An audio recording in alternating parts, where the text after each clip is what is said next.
So here we go here. Quick little video.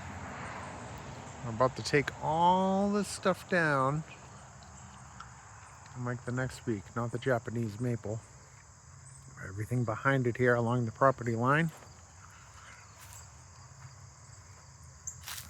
Gotta clean it up, the yard's gonna look huge.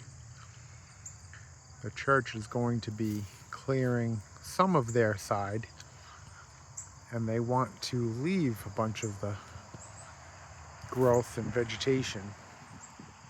We don't want that because it's a mess. We want it cleaned up and looking nice.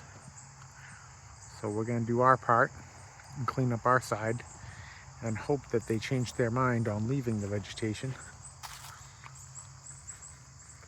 after we clear our side.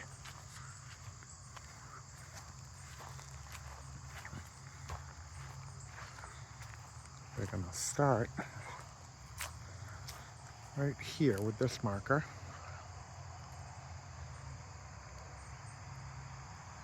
Go all the way down, all of this right here.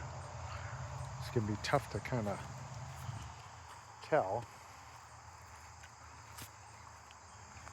All these trees, every bit of it, including the tall pines.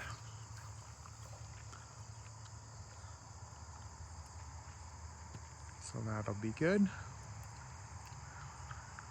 it'll be super see-through. But then they're going to do a 6-foot fence, maybe even an 8-foot fence. I'm hoping they're negotiating, but the church really wants to do 6 because it's cheaper, of course. And we shall see. This will be very, very different very soon.